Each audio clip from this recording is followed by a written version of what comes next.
Hey guys, Brian from Reptiles here, and today it's all about storytelling and it's all about Scaleless Ratsnake. So I want to take a little bit of time and dive into our Scaleless Ratsnake projects because we've been working with this project for over 10 years and it's been the beginning of our whole Scaleless project.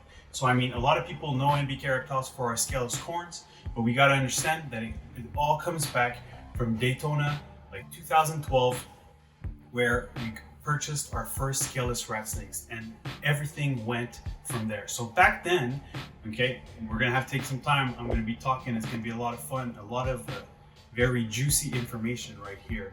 So back then in Daytona, we went to visit the show, and that's where we basically first noticed the first original Scaleless corn snakes. Now the Scaleless corn snakes were about $7,000 back then.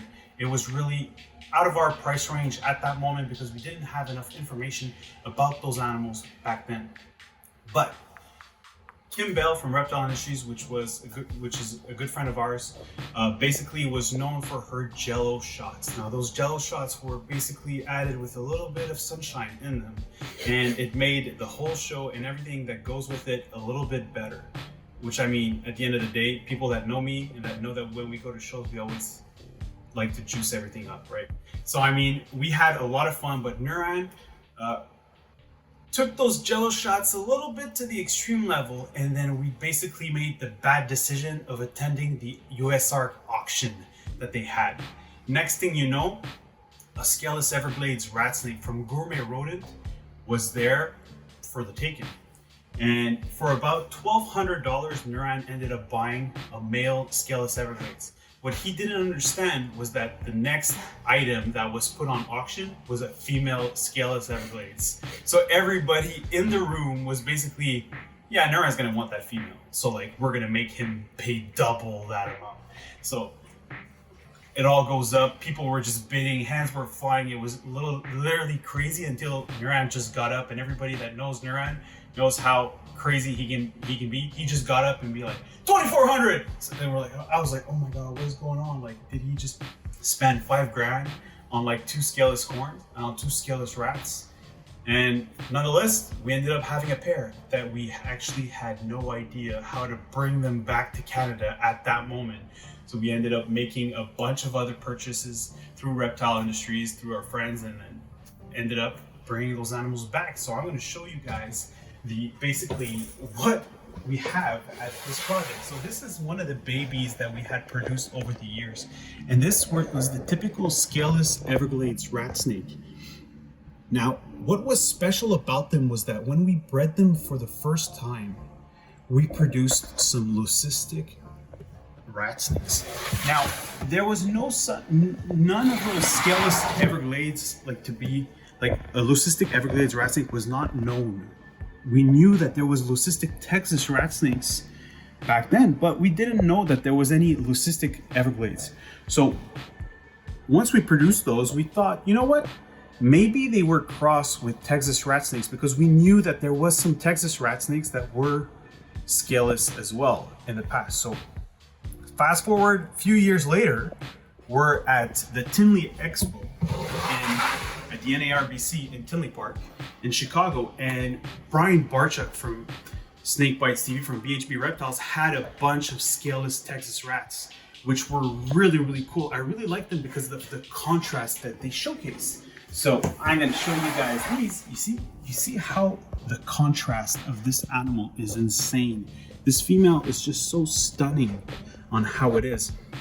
So we decided, you know what? If we want to prove out that our original Everglades Ratsnakes were actually Texas bloodline, we wanted to basically grow a few of these and breed them back to our leucistics to try to prove that they were similar.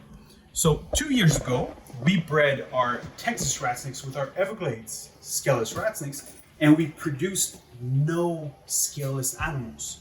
Therefore, the compatibility of both scaleless basically proved uncompatible. So we ended up making those craziest, ugliest mutt. So it was scaleless to scaleless. It was scaleless to scaleless, but we produced everything with scales. So we just had a cross between Everglades and Texas Ratsnakes, which was really, really weird because those leucistics, we thought, you know what, like Everglades leucistic didn't necessarily exist. But down the line, we believed that it actually proved out to be some leucistics Everglades Ratsnakes, which is really cool. So the year after, which was basically this year, we decided, you know what, let's go back into trying to prove out those Texas Ratsnakes. Now, I just felt it a little bit weird that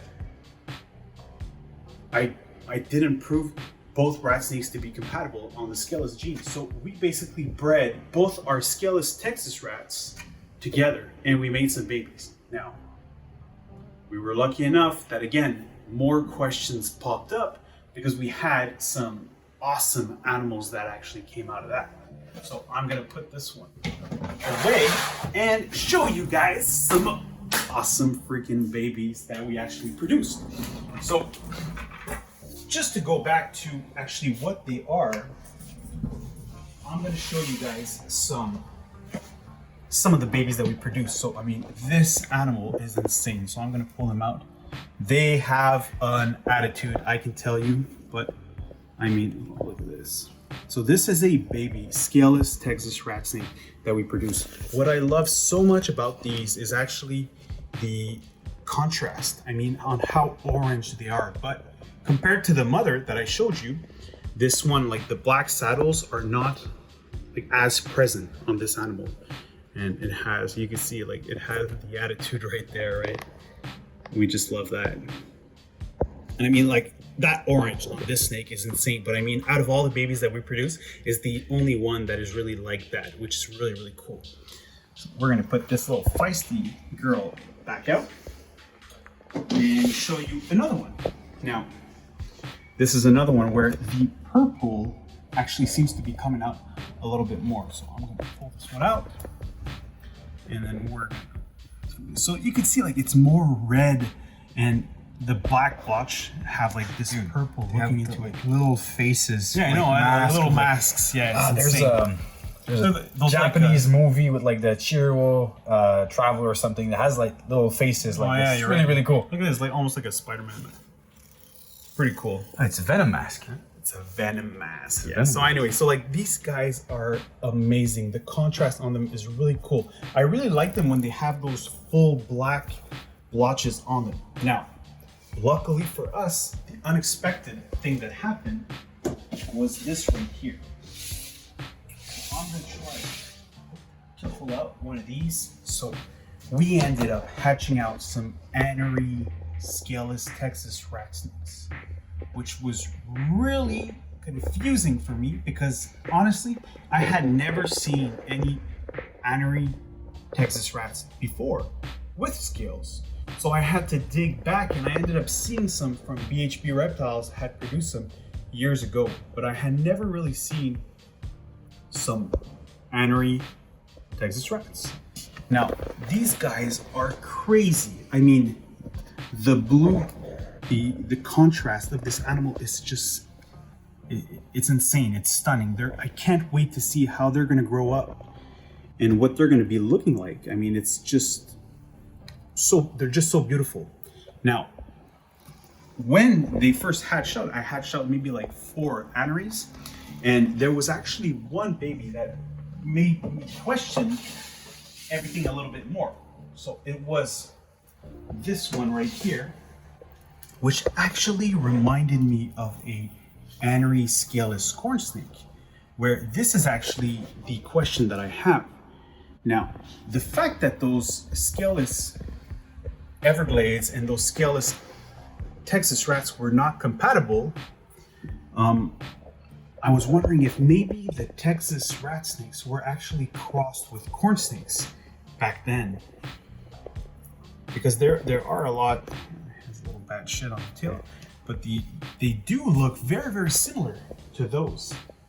And what I'm gonna do here is I'm gonna take this one, and I brought a older, but very similar, Anery Scaleless corn. So this is the Scaleless corn and the Scaleless rat, which are so similar. So I mean, that is the question where you're I'm going to be asking myself, you know, maybe I should try to breed a corn with the rat and see if they might be compatible, to see where this scaleless lineage is actually coming from. But at the end of the day, they are very, very amazing animals. And the reason why I'm having this little conversation is because we will be able to prove out eventually what they are. But the truth is, we have made some really, really awesome animals, and this specific one, this specific individual scaleless Texas Annery Ratsnake is insane. I mean, this is what it's all about. When you produce animals that look something like this, it is, I don't know what to say. I look at the snake, and right now, like, the snake is on black. It's on the cart. It is just the contrast of this animal from blue to black. It even has this like little beigey, yellowish coloration tint to the upper body. I mean, it's just crazy. I mean, you guys tell me, you know? Let me know in the comments below, what do you think about this animal? I mean, I think that when this animal is gonna grow up, it's gonna be insane. I think that it's gonna keep the blue, the purplish tone to it, and I mean, crazy. It's crazy to think that 10 years ago, from some drunkenness auction, that we are here today, and we basically have like some awesome animal like this. And yeah, people that know me know that it's probably not the only drunkenness decision that I have made, that we have made with animals, but I mean, it's nonetheless some of those awesome unexpected events that turned out to prove that we can produce some really, really awesome animals. So this year, we're definitely going to be probably attempting to breed our scaleless Texas rats with some corn snakes and try to prove if actually the Annery genetic is compatible to the corn snakes, and if the scaleless of the Texas rats is compatible to the scaleless of the corn snakes as well, which is really cool. I would never have thought that I would have gone towards that in breeding those together, because I would have think that the rats would have been like more compatible, but the fact that I had bred the Everglades and the Texas together and they had proved not compatible made me decide to change a little bit that project. But I mean, guys, let us know what you think below. What you think about this snake. Should I make more of these? Or where maybe you have other ways of maybe what I should do with that project. I'm open to all your opinions and see where it is. If you guys know of anybody that have produced a bunch of these or know a little bit more information, send them out, show them that video, and let's see where it goes. Let's build a community and let's get more information. I mean, animals like this at the end of the day is just crazy and stunning, and I'm just out of words actually. So guys, I hope you enjoyed that video. I hope you enjoyed the little bit of the storytelling. We have hundreds, if not thousands, of stories with all the experience that we had in this industry. I mean, maybe you guys have some auction stories as well that you want to share, so make sure you let us know. We love reading all your comments and all your stories, sharing with us. So I mean, and if you haven't subscribed to this channel, haven't clicked the like button, make sure you do. And until then, we'll talk later. No stress. I showed to you. I actually we got to do it. Look at that show off. And we'll talk to you guys later. Cheers so much. This little guy, he's good. Not too bad.